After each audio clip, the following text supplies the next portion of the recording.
আয়োজন করেছি, যেটির বিষয় হল নারী নির্যাতন ও বর্তমান সমাজ। এর উপর ভিত্তি করে আমাদের এই পাঁচজনের বক্তব্য আশা করি সবার মনে এক নতুন উদ্বেগের সূচনা করবে। উপস্থাপনায় তুলিকা চক্রবর্তী, সমৃদ্ধি সাপুই, অমরা শীল, আয়ত্রী মন্ডল ও শিল্পালী। প্রথমেই বলি, নারী শব্দের অর্থ কি? এটা কিন্তু শুধুই শব্দ না।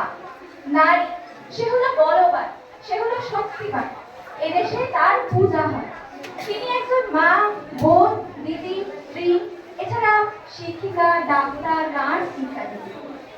জগৎ সংসার যাকে ছাড়া অন্ধকার। এই জগৎ সংসারে মনুষ্য সৃষ্টির প্রধান ভূমিকায় রয়েছে এই নারী।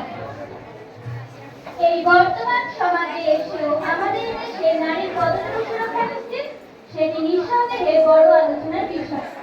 আমাদের দেশে নারীদের সুরক্ষা এখনো শতভাগ নিশ্চিত হয়নি।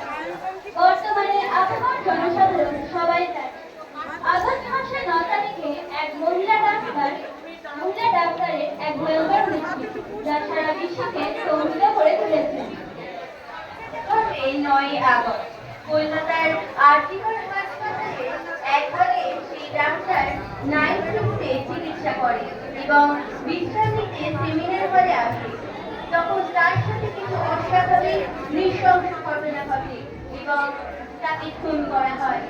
2012 সালে দিল্লিতেও ঘটেছিল নির্ভয়া কাণ্ড। এছাড়া সংবাদের মাধ্যমে প্রায় শুনতে পাই মহিলা নির্যাতনের কথা। এমনকি সম্প্রতি দুটি স্কুল ছাত্রী হত্যা করার হয়। আবার দুটি মেয়ে শিশুকে ঝুলন্ত গাছে মৃত হিসাবে পাওয়া যায়।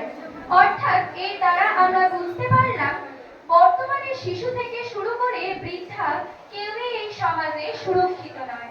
আমরা তো এখনো ঘর থেকে একা বের হতে ভয় পাই। আমরা অর্থাৎ নারীরা রাস্তাঘাট, স্কুল, কলেজ, বাসে, ট্রেনে, কর্মস্থলে, নির্জন জায়গায়, এমনকি বাড়িতেও নিরাপদ নয়। কিছুদিন আগে স্বাধীনতার ৭৮তম বর্ষ অতিক্রম করেছে। নৃশংস ব্রিটিশ শাসনের হাত থেকে আমাদের ভারতবর্ষের বীর সন্তানরা ভারত মাতাকে রক্ষা করেন এবং পূর্ণ স্বাধীনতা ফিরিয়ে দেন। সেই ভারত মাতার সন্তান অর্থাৎ নারীরা ভারতবর্ষে বসবাসকারী প্রত্যেকে ভারত মাতার কন্যা। তাই ভারত মাতার মতোই নারীদের সম্মান রক্ষা করা প্রত্যেকের কর্তব্য। কিছু মানুষের সমাজে, কিছু মানুষের নিম্ন মানসিকতার জন্য আমরা আজও নারীরা স্বাধীন নই। বর্তমানে ভারতবর্ষ আধুনিকতা ও প্রযুক্তির ক্ষেত্রে বিশ্বের শীর্ষ স্তরের দেশগুলির মধ্যে অন্যতম হলেও নারী নিরাপত্তার দিক থেকে এখনো পিছিয়ে আছে। আমরা জানি, আমাদের দেশে নারীদের পূজা করা হলেও পদে পদে অপমান, লাঞ্ছনা, অত্যাচার করা হয়। কিন্তু আমরা কি চাই না? আমরা চাই না কোনো পূজা, কোনো মূল্য, কোনো সুযোগ সুবিধা। আমরা নারীরা দেশের নাগরিক হিসাবে একটু সম্মান, ভালোবাসা ও স্বাধীনতা চাই। মানুষ আধুনিক হচ্ছে, বিশ্বের সঙ্গে তাল মিলিয়ে চলার চেষ্টা করছি আমরা। আমরা যে সমাজে এসে দাঁড়িয়েছি, সেখানে মেয়েরা পুরুষদের থেকে কম নয়। তারা সব দিক থেকে, অর্থাৎ বিজ্ঞান থেকে ক্রিয়া, রাজনীতি থেকে শিক্ষা, সবেতেই এগিয়ে রয়েছে। চিন্তাধারার ক্ষেত্রে অনেকেই আমরা পিছিয়ে আছি। এখনো সমাজে মানুষ কোনো ঘটনা ঘটলে সেটা নারীর উপরে চাপানোর চেষ্টা করে থাকে। নারীর চারিত্রিক বিষয় সামনে এনে তাকে হেনস্থা করে।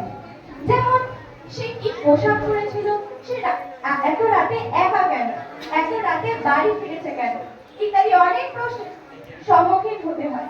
তেমনি আরজিকর হাসপাতালের সেই মেয়েটির ক্ষেত্রেও এর ব্যতিক্রম হয়নি। একজন আদর্শ মানুষ হয়ে ওঠা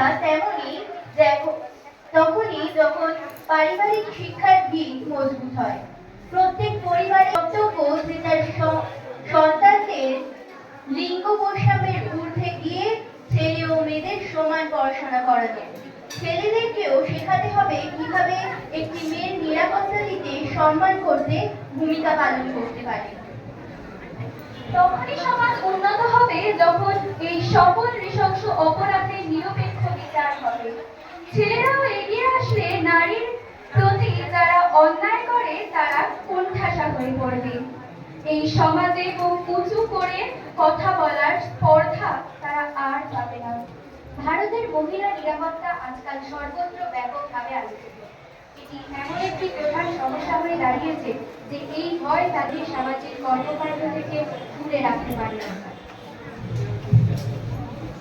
আইন আছে, কিন্তু তার যথাযথ নিরাপত্তা ব্যবস্থা থাকা উচিত, তা আমাদের কঠোরভাবে অনুসরণ করতে হবে এবং নারীদের সহিংসতা থেকে রক্ষা করতে হবে। যেদিন ভারতের মহিলারা সবচেয়ে মৌলিক জিনিসগুলি করতে নিরাপদ বোধ করবে, যেমন কোনো ভয় ছাড়াই রাস্তায় বেরোতে পারবে, সেদিন আমাদের দেশ একটি দেশ হিসেবে সত্যি সফল হবে। যে মুহূর্তে প্রতিটি নাগরিক সম্মতি কি তা বুঝবে এবং তাদের চারপাশে মহিলাদের সম্মান করতে শুরু করবে, তখনই আমরা সত্যিকারের অর্থে বুঝবো আমরা স্বাধীন। বর্তমানে শিক্ষাকেন্দ্রে ও পারিবারিক দিক থেকে একটি শিশুকে শেখানো উচিত না বলতে পারা ও অন্য কেউ না বললে তাকে সম্মান করা, অর্থাৎ অন্যের অসম্মতিকে সম্মতি জানা। তাই পরিশেষে বলা যায় আমরা নারী নির্যাতনের বিরোধী।